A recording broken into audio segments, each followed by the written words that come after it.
Assalamualaikum warahmatullahi wabarakatuh. Salam dan bahagia Bapak Ibu Guru Penggerak. Saya Heriana, calon guru penggerak Angkatan 7 dari SMP Negeri 3 Cikesal, Kabupaten Serang, akan memaparkan aksi nyata modul 1.3 tentang visi guru penggerak. Visi guru penggerak yang saya buat adalah terwujudnya generasi tangguh yang berakhlak dan berwawasan global. Visi tersebut saya akan wujudkan dengan prakarsa perubahan, yaitu meningkatkan kreativitas dan motivasi belajar peserta didik melalui pemanfaatan teknologi. Berikut aksi nyata yang saya lakukan, dimulai dari tahap perencanaan, pelaksanaan, dan refleksi.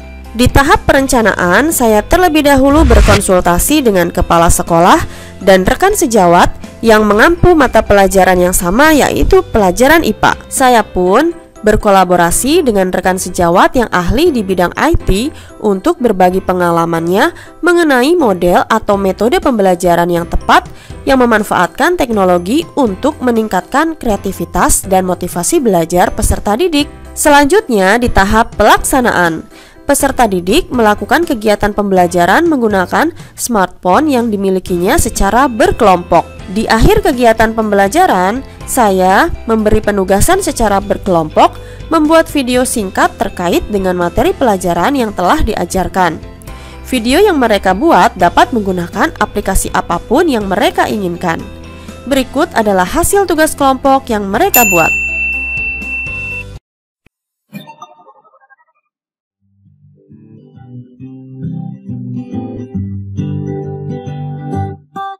Assalamualaikum warahmatullahi wabarakatuh. Kelompok kami akan menjelaskan pengertian dan fungsi akar pada tumbuhan. Akar merupakan organ tumbuhan yang umumnya berada di bawah permukaan tanah, tidak memiliki buku-buku, tumbuh ke pusat bumi atau menuju air, dan berfungsi untuk menambatkan tumbuh-tumbuhan pada tanah atau medium tumbuhnya, menyerap air dan mineral dalam tanah atau pada medium tumbuhnya, serta pada beberapa tumbuhan berfungsi untuk menyimpan cadangan makanan.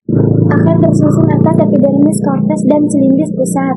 Ada dua jenis sistem perakaran, yaitu akar serabut dan akar tunggal. Akar tumbuhan monokotil memiliki sistem perakaran serabut, tumbuhan dikotil memiliki sistem perakaran tunggal.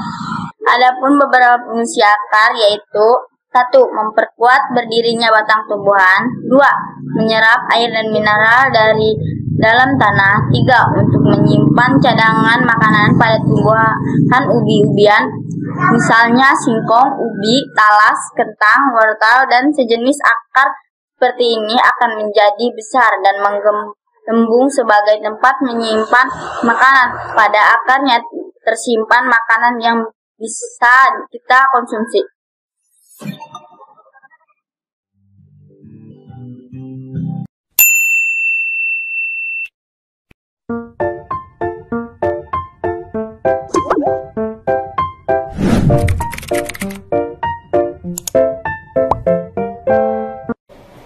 Assalamualaikum warahmatullahi wabarakatuh.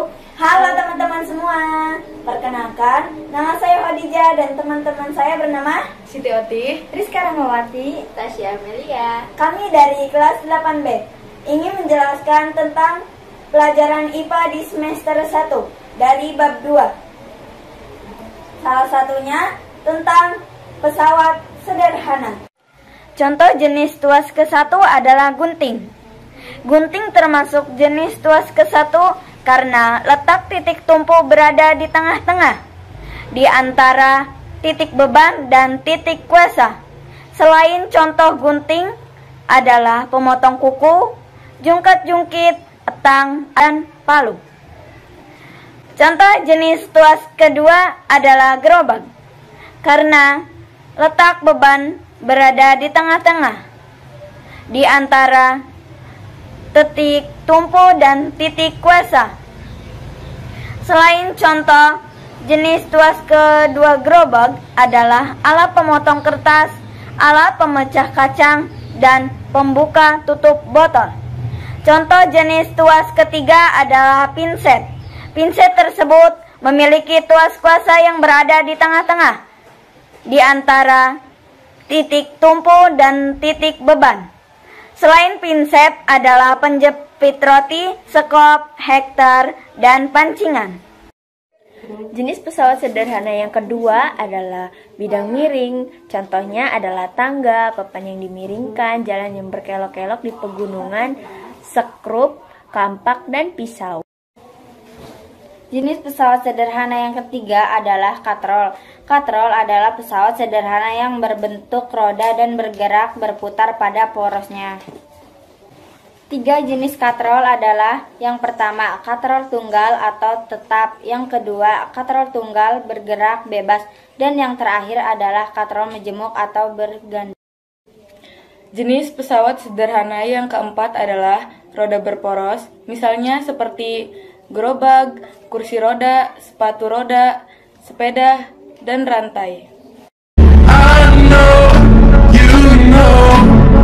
What if I told you I like you? We stay, we go. What if I told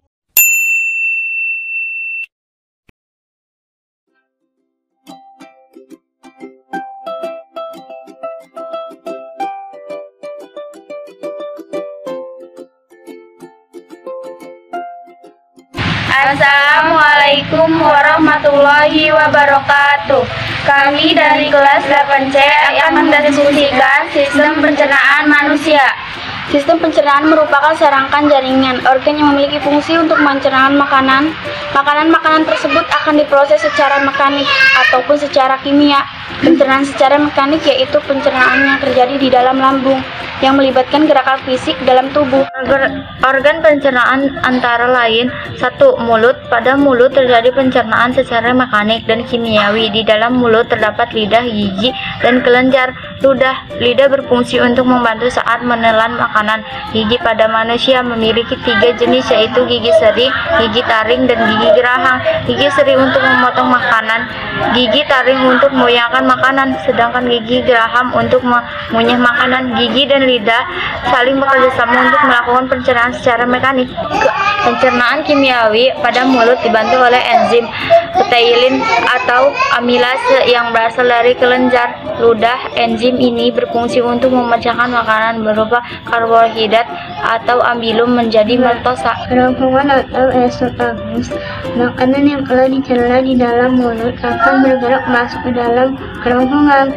Esofagus berfungsi menghasilkan lendir dan mendorong makanan ke dalam lambung melalui gerak baris Lambung atau ventrikulus. Setelah dari kerongkongan, makanan akan masuk ke dalam lambung. Lambung dapat mencerna makanan secara mekanik karena memiliki lapisan-lapisan otot dengan gerakan peristaltik seperti halnya pada kerongkongan.